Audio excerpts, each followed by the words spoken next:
I said, I've already explained everything.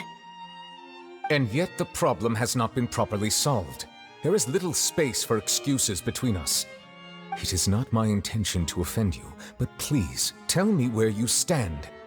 You are the Hydro Archon Focalor, are you not? Look at this. This is a list of the victims from the recent Poisson incident.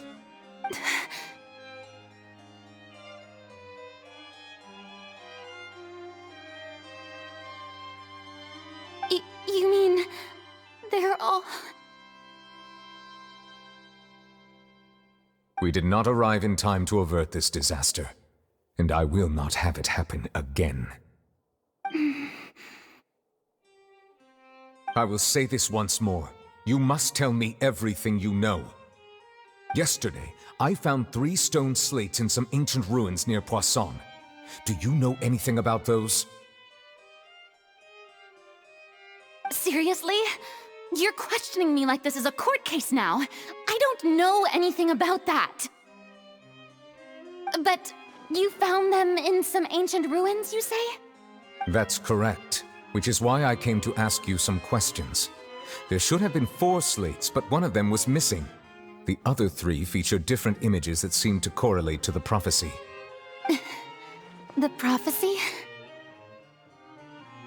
The second of these slates depicts the previous Hydro Archon Egeria kneeling before a floating island in the sky, as if confessing something. Do you know nothing of this either? I don't. I've never seen such slates. I'll ask you again. Do you really have no information regarding the previous Archon? My deciphering of the slates indicates that the Hydro Archon Egeria once had to confess to, or apologize for, a certain sin. If anyone would know about it, it should be you. All gods don't have the same secrets, you know. She was herself and I'm me.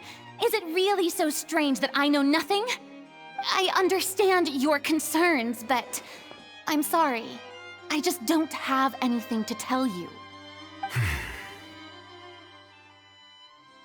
Forgive me for saying this now, Lady Furina, but I have long known of your various secret investigations into certain matters. There are several indications that you have been investigating the prophecy on the sly. This is not strange in itself, considering that you are the Hydro Archon. But it is strange that you should also claim to not know any of Egeria's secrets, as well as do nothing following your inquiries. You have never been as superficial as you have presented yourself to be, nor are you a fool.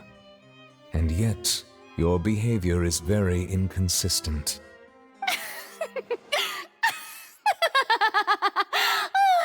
So you've been watching me all this time, have you?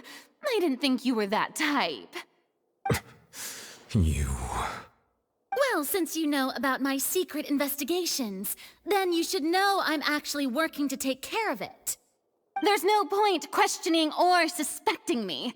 You're the Eudix, but you're still my subordinate. You should be following my lead. Just trust in me, you're Archon, and do as I say. Never mind whether you can truly convince yourself to or not. It'll all turn out fine. That's all I have to say. We do not discuss this matter again. Oh, the opera's about to start. Toodles!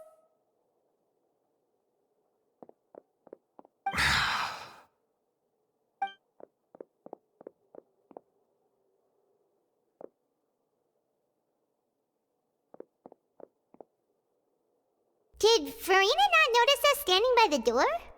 Wonder what's up with her. She was smiling. She didn't seem in the mood to care if we were listening in or not. I assume you've been outside for a while now? Oh, you noticed. Seems Furina didn't even realize we were here. She was in a great panic, though I cannot discern the reason.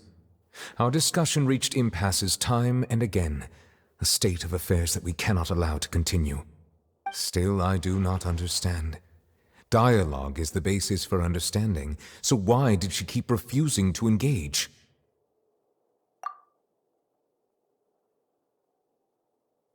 Everyone in her inner circle has noticed that she is hiding some secret.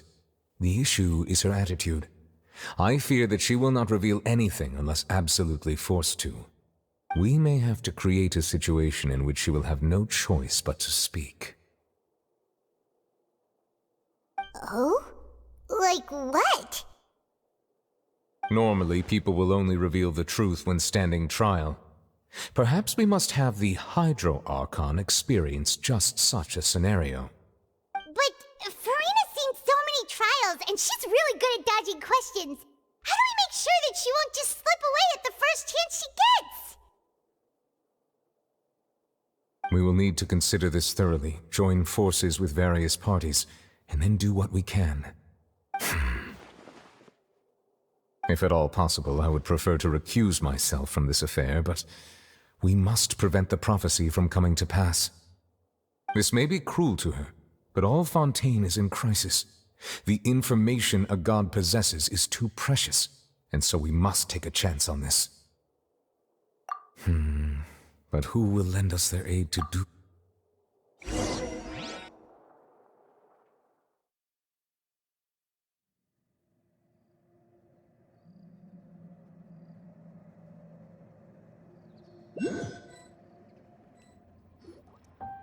Well, that's everyone, huh?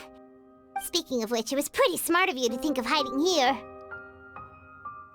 Poisson was just involved in a disaster, so it's presently devoid of people. That naturally makes it the best choice. And here you are drinking tea like it's the most natural thing in the world, huh? That's what family should do. Sit and enjoy a leisurely time together. It's nice to enjoy tea here, you know? Care for a cup? Lend me your ears, everyone. Or perhaps one of you might like to start us off. How about you, friend? Me? No, I don't think I can. Then, how about you, good sir? I fear that I will cause the mood on this boat to become as somber as it is in court. Well then, I guess we're lucky we've got a local like me to organize things. Wonderful, the spotlight at last. I guess I'll be facilitating things from here. That was a little long-winded, don't you think? Oh, you might be right. Anyway, to cut to the chase, our friend here, the Traveler, has brought us together to discuss something. As for what that is, well, let's start by saying that we'll be pooling our efforts together to create a series of traps. Oh, how intriguing. Well, it's just an expression, really. One that I just learned from Chlorand, and used on the spot. So, let's invite her to explain in detail. A round of applause, please.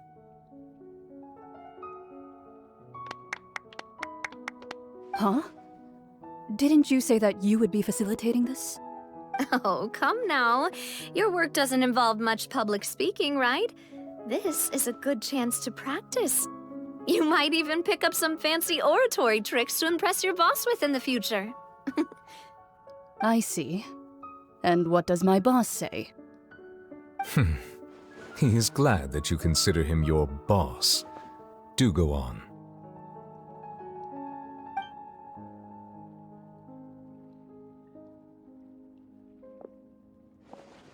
In that case, do any of you have experience hunting? Not that I recall. Fremine and I once used a wooden stick in a basket to catch wild rabbits when we were younger. As for Lynette, oh, right. You were sick that day, weren't you? I've also gone diving to catch some fish before. Does that count? I'm afraid not. You may or may not have heard, but Fontaine once played host to a group known as the Marechaussee Hunters. Though that was their name, they did not hunt animals, but rather various monsters left behind by the ancient dynasty of King Remus. Today, Fontaine's monster population has already thinned greatly, so the hunters have blended back into society, taking up arms in other lines of work. They even left a unique methodology of hunting in their wake. A trap comprises of the following components: bait, a trigger, and a containment device. Sometimes a lethal implement will also be necessary to deal with the prey. So, if we were to build a trap together, right now, what would you choose to build it with? For me, I would prefer something basket-shaped. Pigeons and rabbits will see the bait and naturally enter the snare. Our line of work requires a deft hand, and we're some of the best in the industry, so you can count on our techniques. You used some of those techniques while moving the people of Poisson, didn't you? My subordinates mentioned that you even performed some magic for the bawling children. Yes, and I even managed to gather some intelligence in the meantime. I'm quite the multitasker if I do say so myself. I'm afraid I can't claim that as my strong suit. I prefer more stable methods, like placing bait in the water and waiting for the fish to come within reach. That's the kind of method I would count on. Calm and steady. Exactly the kind of person who would catch loads of fish. And I can be their assistant. With discretion, I'm sure. I'd probably use some sort of mechanical animal. Papa once bought me some small clockwork squirrels, mice, and such. When placed in the forest, they can attract others of their kind. I remember that you liked those too, didn't you? I did. And that would be a good way to go about it. If they're realistic enough, animals of the same kind will follow them all the way to the trap. What about you, Monsieur Nёvillett? I fear I do not have any related experience. That makes sense. You usually solve problems directly, without the use of any such tricks. But I do have one more question for you, Monsieur. If we were to create a trap now, how would you design it? I would like for it to be effective, but bring no harm to the prey. A more gentle trap would be ideal. Kind, as always. However, our intention doesn't necessarily change the containment device and the type of implement we need. If we wanted to kill the prey in one strike, we would need a powerful implement. However, that also goes for prey that must be captured and safely contained. Wait, why's that? Only a hunter who's a true expert at subduing their prey can snare it without harming it. The line that divides life and death is often exceedingly thin.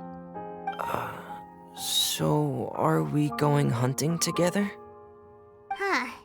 We hadn't thought of seeing ourselves as hunters. It kinda works, but maybe it's still not the best metaphor. If our means of capturing and dealing with our prey is to put them on trial, then the hunting metaphor is actually quite accurate. But we shall require much more courage than any hunter to judge a god, a being whose seat is an exalted throne. Oh, so that's what's going on. Sounds very interesting.